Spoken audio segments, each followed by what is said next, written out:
Hi guys and welcome back to the Park End podcast. This is going to be episode 9 and once again this is going to be a little bit different to the usual episodes, and by that what I mean is there's no guest once again, similar to the last episode. It's just me sat down talking over some footballing topics that I wanted to get off of my chest whilst there isn't much going on with Everton. Now, I do want to reiterate that this podcast is a regular podcast. We are going to be having guests on over the next coming weeks and months or so, as we did for the first 6 episodes of the podcast. It's just that there's been a lot going on recently, and I'm trying to, juggle a few different things, and it's difficult to get guests on and finding the right time and finding the right, day in the schedule that, they're available and I'm available, and getting it together and trying to compile a list of potential guests to come on and asking if they fancy it, etc, etc, etc. So whilst we're in that process, I thought, you know what, every time I'm going to sit down and talk about a footballing topic or talk about something that maybe is a bit broader than Everton Football Club, we'll just do it in podcast form. So you can listen to it on Spotify, you can listen to it on Apple Podcasts, you can listen to it on any podcast platform that you like, or you can of course watch the video on YouTube as well. And today's topic is one that is definitely much bigger than just Everton Football Club in itself, and it's one of, if not the most spoken about subject in the entirety of English football, potentially even football as a whole at the moment in time, and that of course is VAR.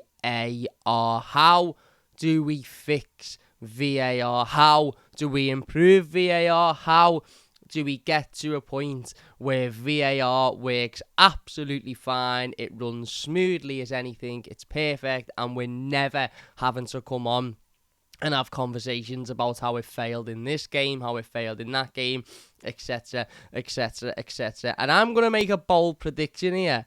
I actually think I have figured out how to solve VAR, how to completely improve the system, how to completely improve the way in which it works, and how to ensure that we have as smooth of an experience as possible with this system. And you might be saying, Cam, how can you, a 25-year-old kid from Walton, have figured out how to resolve an issue that seemingly thousands and thousands of people who work in these leagues and for these football associations cannot seem to fix? Well, I'm going to give you the answer, and I'm going to give you it in this podcast. I've spoken about this before on the channel. I've spoken about it a couple of times when it has specifically impacted Everton Football Club. I've obviously come on and done many a rant about referees over the years on this channel, and I've also done many a rant on VAR in itself and the implementation of the technology. This is going to be slightly different. Whenever I've spoken about this before, it's been specifically regarding Everton, and therefore there has been emotion involved. There has been obviously an element of frustration, because more often than not, when we're speaking about VAR on the Mighty Blues or on the Park End podcast, it's often because Everton have been done over by a decision that should have gone our way, that hasn't gone our way, or one that has gone against us, which should never have gone against us. And as I said, I'm often speaking in a very emotive, sort of passionate way about the failures of the technology, whereas this is going to be a little bit calmer. It's going to be a little bit less emotive. It's going to be a little bit calmer. It's going to be a little bit more constructive, because it's not specifically about Everton, in which I'm talking about now. Don't get me wrong. I think Everton have still been done over by VAR numerous times already this season, and numerous times in the last 12, 18 months or so. However, this is going to be specifically about improving the system rather than generically about, rather than broadly about Everton Football Club in itself. Now, for me, there is an easy fix to this, and you might be thinking, how can there be an easy fix, Cam? We talk about it every week. The pundits on Sky Sports and TNT Sports are talking about it every week. YouTubers are speaking about it every 10 minutes. We're now starting to hear phrases such as just get rid of VAR. What's the point in it? Just get rid of it. Let's go back to what it was, 7-8 years ago when human error was the only thing we had to discuss. It's ruining the game. It's taking the excitement out of the game. It's taking the excitement out of goals. It's taking the excitement out of big moments, etc., etc., etc. One thing I will say before we get into this podcast in great depth is that VAR is going nowhere. There is no chance, in my opinion, that they will completely remove this technology and go back to what it once was, 10, 15 years ago. It just isn't going to happen. When in life have we ever seen a situation in which a groundbreaking new piece of technology has been brought into play that is there to improve whatever it is being implemented into, whether it be technology in computing, whether it be new processing chips, whether it be a faster graphical processor in a games console, or whether it be VAR in this case in football? When have we ever seen before the technology implemented, and during that period where there's a few issues and where it maybe isn't quite working as it should, they've just said, you know what, let's completely scrap this and just go back to square one and just act like it never happened? It doesn't. Technology doesn't, go away. It doesn't disappear. You don't say, right, we've got it, but we don't know how to use it, so we're just not going to use it and we'll forget about it. No, what is going to happen is they're going to work on it and they're going to try and improve it and they're going to try and change it as much into the point where it does work, because we're at that stage now where technology is a part of football, and in my opinion, at least, we will never, ever, ever get back to the stage where technology isn't a part of football. So for me, it's completely pointless to even try and entertain the conversation of let's just get rid of VAR because it doesn't work and it was better without it, because it ain't going to happen. Now, one conversation I do think we should be having is the qualifications and the ability of the people that are controlling the VAR system, because I've said this before and I will say it again. I think us as football fans are falling into a trap, and what that trap is for me is it's using VAR as if it is a person, as if it is a entity that controls itself and makes its own decisions, and ultimately is almost like another body in the room. It isn't that whatsoever. VAR is exactly what I'm using now to record this podcast, to record this video. It is exactly what you are watching. It is exactly what you are using to watch this video or to listen to this podcast. It is a piece of technological. It's a technological device. It's a piece of technology. That is all VAR is. It is a piece of technology that allows individuals, human beings, to view various different incidents and situations that take place in a game of football, slow them down, view them from different angles, view them at different speeds, view them in different situations, circumstances, and then the human being makes the decision on what they believe the result of said replay should be, i.e., yes, that's a foul, no, that's not a foul, yes, that's a red card, yes, that's a penalty, yes, that's offside, etc., etc. You know what I'm talking about. So therefore, the definition of let's just go back to what it was before and just have human error because everything was okay with human error, what we are seeing now is still human error. It isn't technological error, because the system doesn't show a notification saying this is a penalty, or a notification saying this is a red card, or this is offside. What it shows is replays, different angles, and then the human being, who is the VAR official, makes the decision based upon that. So every error we've seen with VAR ever since it was brought into football is a human error. It isn't a technological error.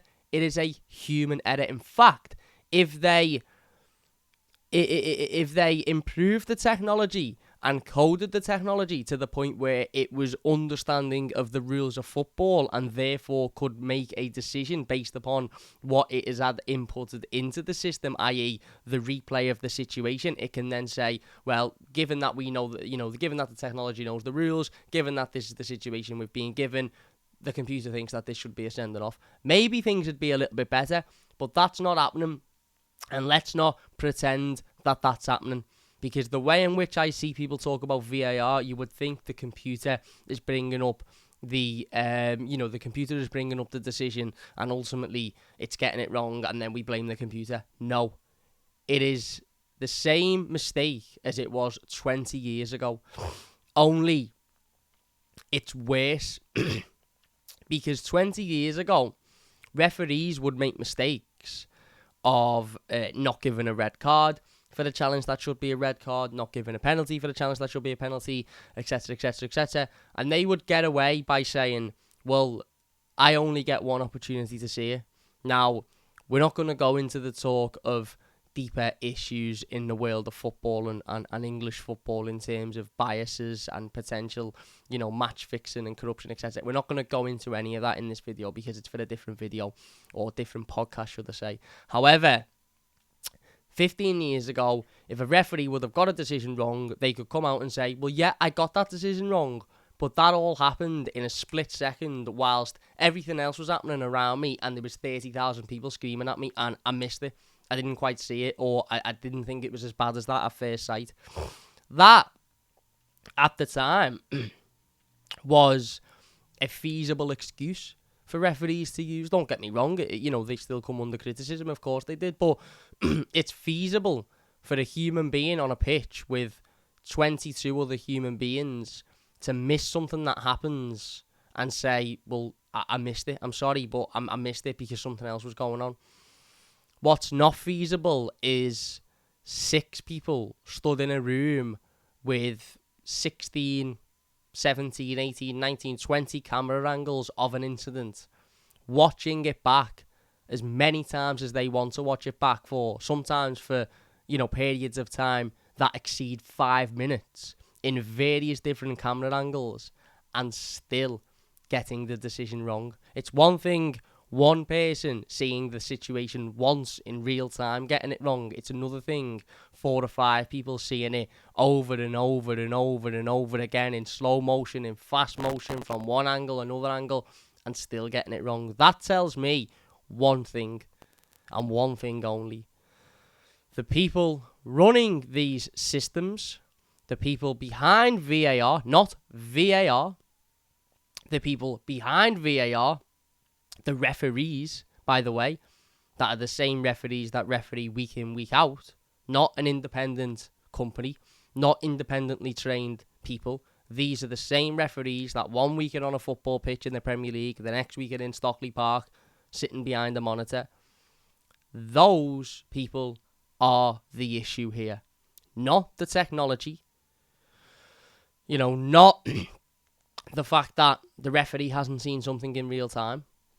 It's the people sat behind the monitor that are incapable of making a decision after watching something 4 or 5 times. And yes, you might say, well, it's because everything's subjective in football. Well, maybe there needs to be a rule book change, and maybe things need to stop being so subjective. Maybe a penalty needs to be a penalty. If you make a slide challenge and your studs are up and it's higher than the ankle, it's a sending off. Simple as that. Whether you got the ball, whether it was an accident, whether you play for Liverpool or not, it's a sending off. If you handball a ball inside the box and your arm is more than 5 centimetres away from your body frame, it's a penalty. Whether it's accidental or not, it's a penalty. Maybe the rule book in the Premier League needs to be a little bit more black and white, because it's quite evident that the objectivity and the blurred lines, the grey area, isn't helping anything. Because one week you get a decision given for a certain team, the next week a different referee or a different set of officials sees the situation in a different light and it's not given for another team. I.e., a few weeks ago, Marcus Rashford had the situation where Manchester United scored. Marcus Rashford was deemed to have took the ball over the line and it was deemed to have gone out for a goal kick. There was no conclusive evidence that happened. There was one camera angle that showed it looking out. There was one camera angle that showed it looking in. The goal was disallowed. Fast forward a few weeks, we get to the weekend. Newcastle United scored a goal that on multiple camera angles looked to be clearly out. On multiple camera angles looked like it was in. The goal gets given because there's no definite proof that the ball had gone out. Here lies the issue. Objectivity. Another issue for me, and I'm not going to spend too much time going into this because I've said this numerous times on the channel before, is the level of refereeing and officiating in this country. It bemuses me and makes me laugh so much when I hear pundits talk about the Premier League as the best league in the world. This is the greatest league in the world. You'll never find a better league than this. No, that is wrong. You cannot have the best league in the world when you arguably have the worst referees in the league in the world. What the Premier League is the most entertaining league in the world, correct? The game between Tottenham and Chelsea, on Monday night was one of the most entertaining games of football I've ever seen. But the majority of the time, it's entertaining because we're having the conversation of VAR. We're having decisions being made in games that, shouldn't be made. Or should have been made that aren't being made. Sending offs that should have been given that aren't being given. Penalties that should have been given that aren't being given. That's why it's the best league in the world. Not because it's the best overall, because it can't be the best, because the referees are the worst in the world. It's the best because it's the most entertaining, and it's the most entertaining because the people that are controlling it haven't got a clue what they're doing, and therefore, most of the time, it's chaos like it was on Monday night. And now, what you've got is you've got pundits coming out and defending the officials and criticising managers that come out and call them out. And what I find really, really interesting is these are pundits of certain broadcasting companies whose best interest is for Premier League officials to not be criticised. Sky Sports don't want people to see the Premier League's officials as being terribly incompetent and unable to do their job, because Sky Sports pump billions of pounds into the Premier League every year. Same with TNT, same with Amazon. So they don't want to entertain the conversation that the officials are bad at their jobs because it embarrasses them. Because it makes them look a bit silly that they're pumping hundreds of millions of pounds every year into a product that is being officiated and ran by people who are incapable of doing the job correctly. So, is it ironic that we are then in a position where certain pundits who work for these broadcasting companies are coming out and defending the referees and the officials? I don't think it is. Michael Owen coming out and defending referees. Is it just a complete coincidence that he hosts a refereeing show with Howard Webb, which is more often than not used as basic propaganda to try and prove that referees are great? Look at this decision that we got brilliantly right in the Brentford versus Fulham game, and look at the audio, which is spot on. Yeah, we're not bothered about that. We want to see the ones in the games that you didn't get right. I want to see the conversation between the referee and the VAR in the Merseyside derby as to why Konate wasn't sent off. I'm not asked about a penalty that you got right. That is a blatant penalty that we can all see as a penalty. I'm bothered about the decisions you didn't get right. So, and I think that's as clear as day. I think anybody that is seeing these tweets from the likes of Michael Owen and from the likes of Gary Neville are very clearly informed that these people work for companies whose best interest is for people to think the referees and the officials are at the top level. We've got the best in the world. We haven't. They are some of the worst in the world. And that is a fact, by the way. That is a true fact. Whether their job is difficult, whether the rule book they have to play by is difficult, whatever it may be, the facts are the facts. They are not good enough generally. Players are saying it, managers are saying it, and fans can see it every week, no matter who you are a fan of, by the way. Everton, Liverpool, Man United, Tottenham, Manchester City. I guarantee you, the majority of football fans in this country will tell you that the officials and the referees in this league are not good enough. So, with all due respect, I'm going to go with the majority of fans who share the same opinion as opposed to Michael Owen, who just happens to present a television show with an ex-referee, which is all about protecting referees. I could sit here and give you numerous examples of the levels of incompetence amongst referees in this country. We go back a month or so where Mike Dean effectively come out and said, I was VAR in a game between Chelsea and Tottenham a couple of years ago. I should have given a red card to Tottenham, was it, for the pull on Cucurella's hair.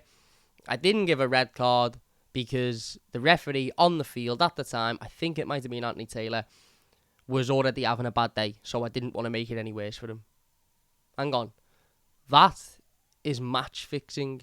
You have just admitted there to match fixing. You have just said that you did not give a decision because you didn't want to make the referee's day any worse, and he was your friend and you liked him and you didn't want to make it any more difficult for him. With all due respect, that is not your job. Your job isn't to protect the referee on the field. Your job is to make the right decision for the game of football.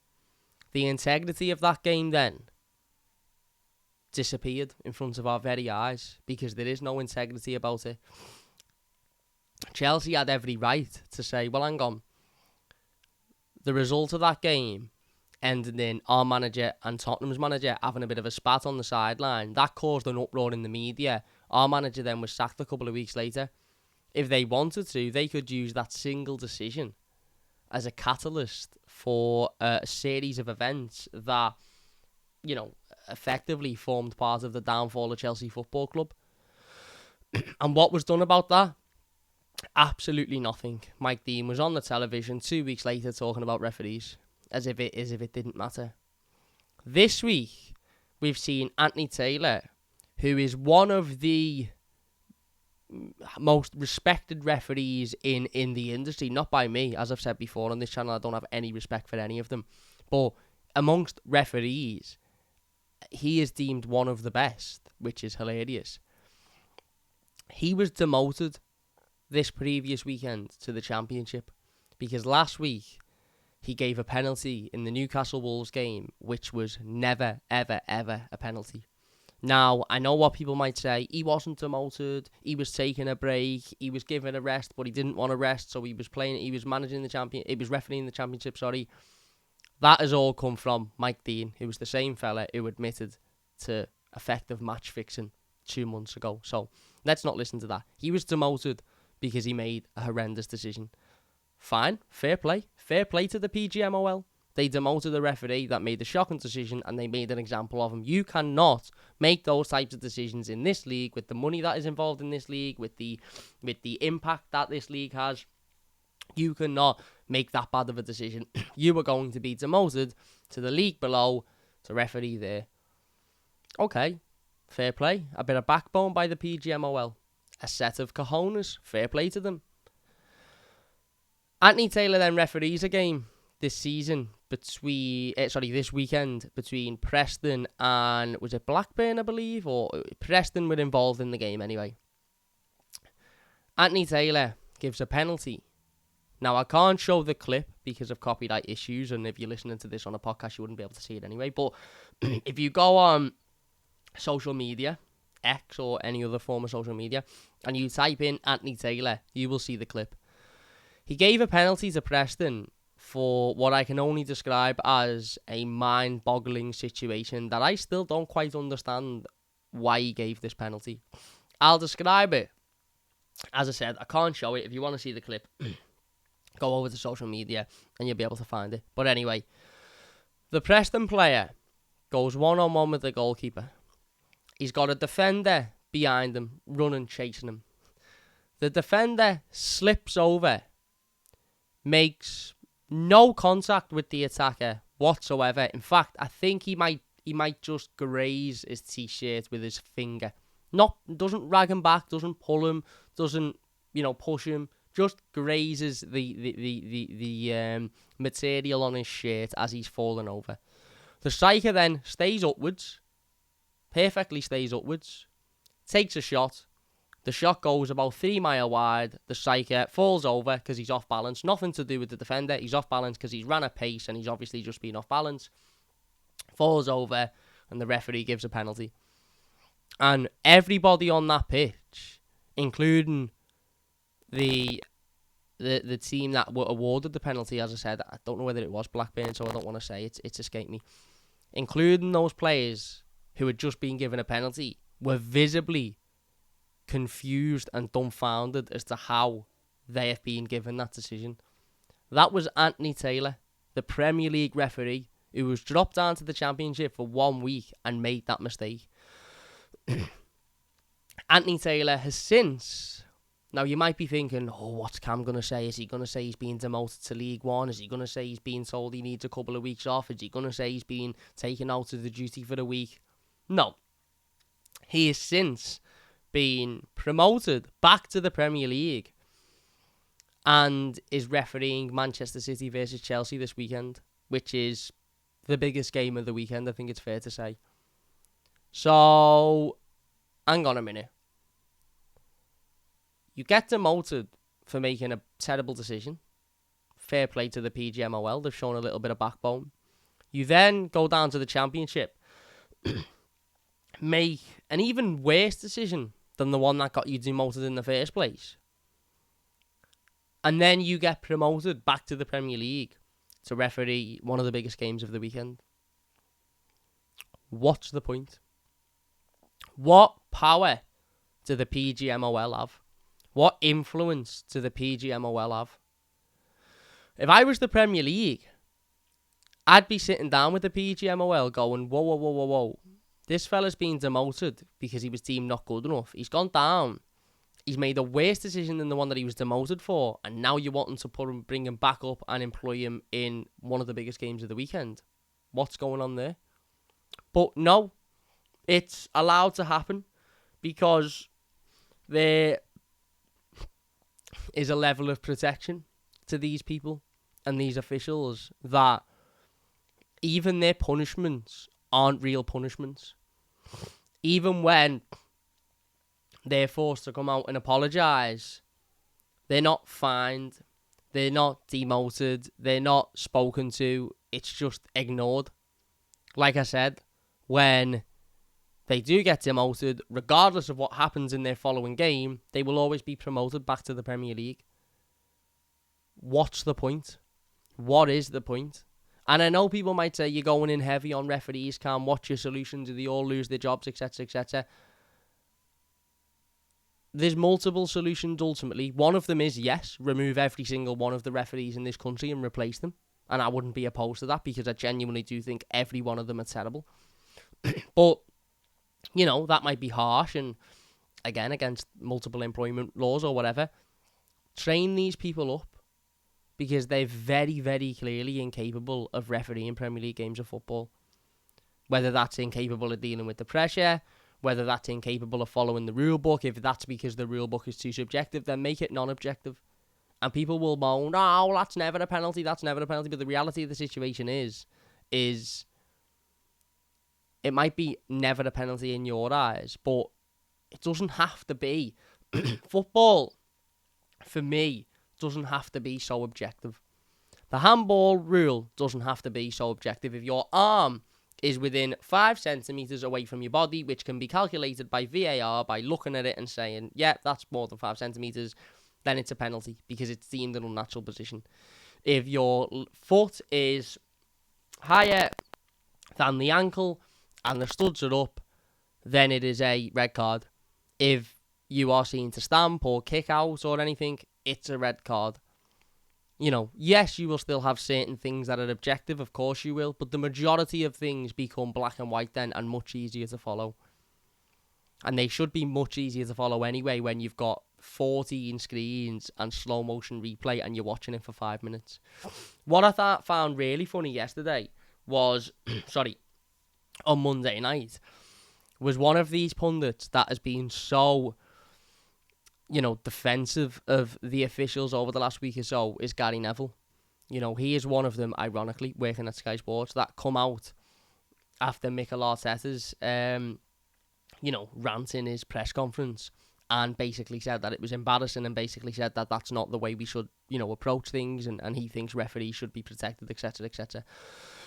I don't know if anybody watched the Tottenham versus Chelsea game on Sky Sports on Monday, but if you did, you will have noticed that Gary Neville tripped over his words about 15 times in that game of football. There was one moment where I think Romero kicked out, or Udogie had a 2-footer challenge that was given as a yellow card. Neville, in the moment, said, that's a red card all day. That challenge has never been acceptable in football. It wasn't acceptable in my day, and it's not acceptable now. That's disgusting, etc., etc., etc. And then 5 minutes later, when it wasn't given as a red card by VAR, it was given as a yellow card. He then come on and said, "Oh well, I was 50-50 about the Udogie challenge. I wasn't quite sure on that one." Hang on. Before the decision was made, you were adamant it was a red card. Now the decision has been made and it's not given a red card, all of a sudden you're 50-50. Romero kicks out at a player on the floor before he gets sent off. Gary Neville, "Oh, well, David Beckham was sent off for that in the World Cup. That's a sending off, this, that and the other." VAR deems it petulance. When has VAR ever deemed anything petulant, by the way? Neville then says, "Oh, well, yeah, it probably is petulant. It doesn't need to be sent off." Honest to God, if you watch the game and you watched it on Monday, he went back on himself about 4 to 5 times in the opening 45 minutes of the game. And then he comes out and says, "Well, we need to start protecting referees, etc., etc." And then you think, well, is somebody in his ear telling him to not have a go at referees, to not complain about the decisions that they're making? So what do we do here? As football fans, what do we do? Do we just sit back and go, "Do you know what? We're not allowed to complain. We're not allowed to say anything bad. Let's just continue allowing these people to make terrible decisions and effectively doing teams out of points week in, week out, which then ultimately does them out of places in the table, which then ultimately does them out of millions and millions of pounds." Everton in a financial position, just to talk about Everton for a second. Everton are in a financial position at the moment where we're obviously being investigated for potential FFP breaches. We are really, really tight to the line in terms of money.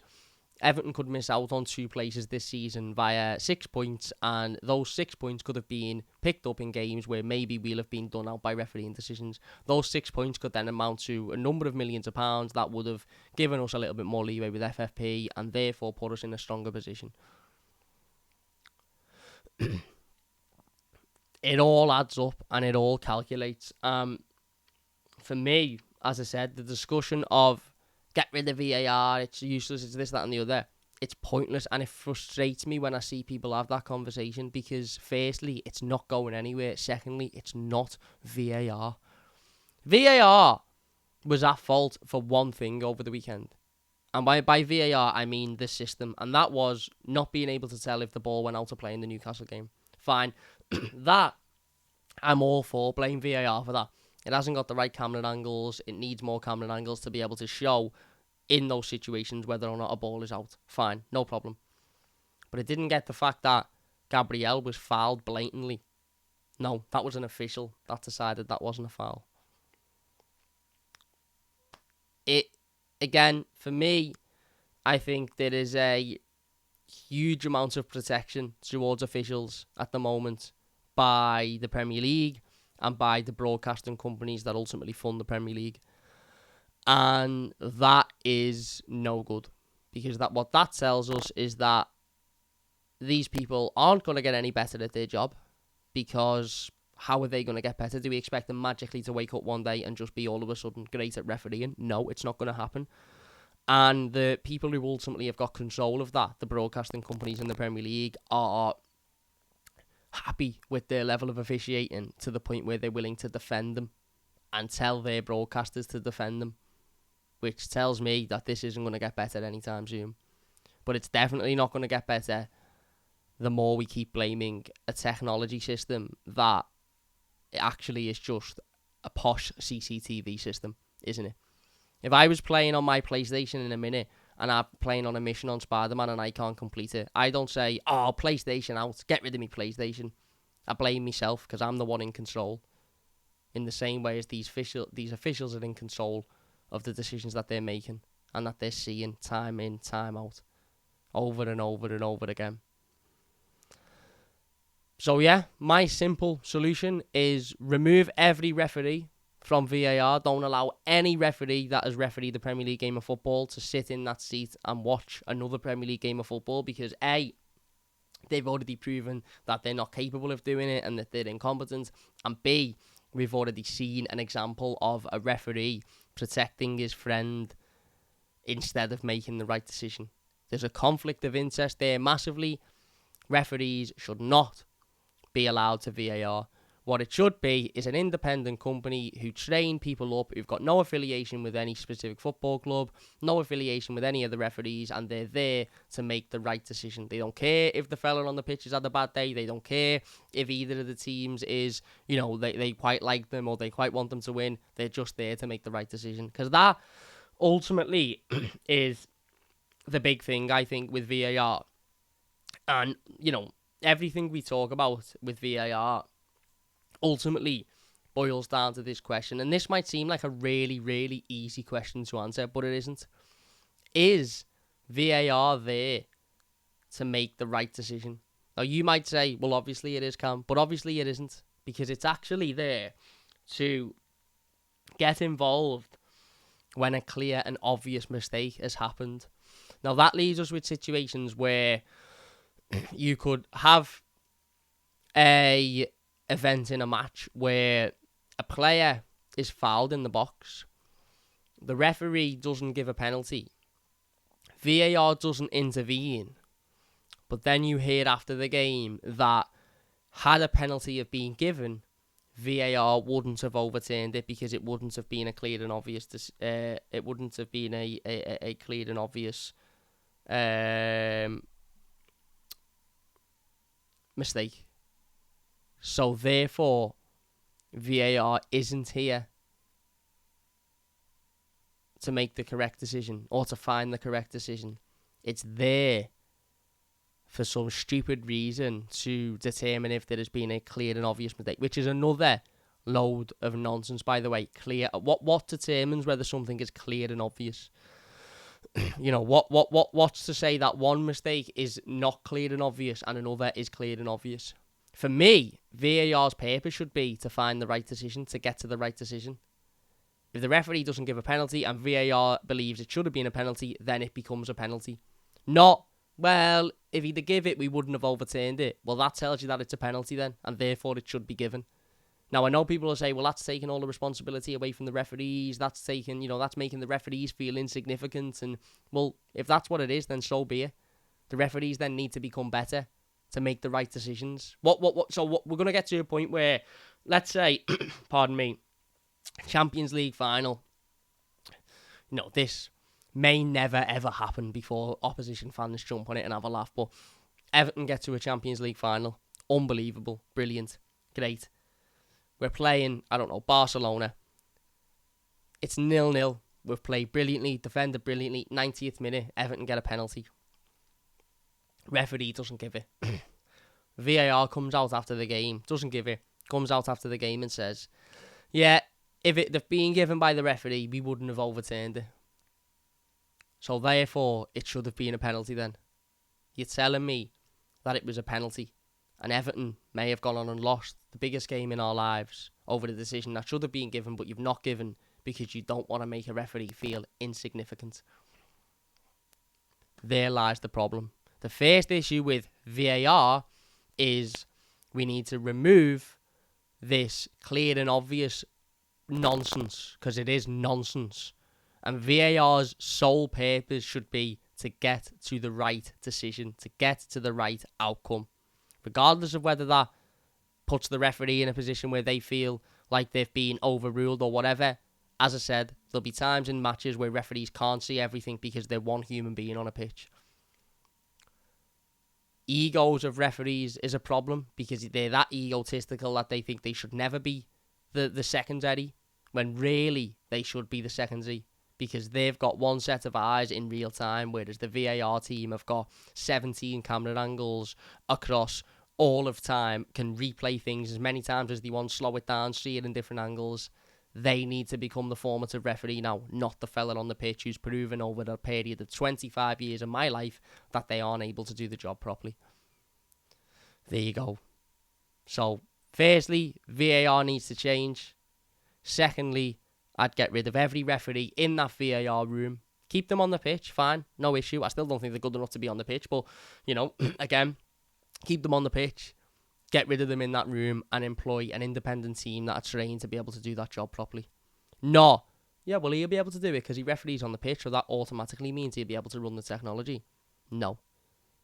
There's other things that are quicker fixes that will be done, I suppose, much more quickly. The terminology being changed so you don't get the Luis Diaz situation again. But there's deeper issues here, and these aren't going to be fixed whilst people like Sky Sports and the Premier League are turning a blind eye to it and believing that the officials in this country are the best in the world, because they're really, really not.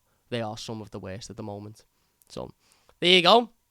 That is my solution to fix VAR. Let us know your thoughts on it in the comments. If you've enjoyed this podcast and you're watching on YouTube, please leave a like and don't forget to subscribe. If you're watching or listening, on Apple Podcasts, Spotify, or anywhere else, give us a 5-star rating and get your comments in. We'll be back with another episode over the next couple of weeks or so look out for that one. Huge thank you all for watching, as always. Follow, subscribe, review, do everything that you can possibly to support the channel and the podcast. That would mean a huge amount to me. Big thank you all for listening, and I'll see you soon.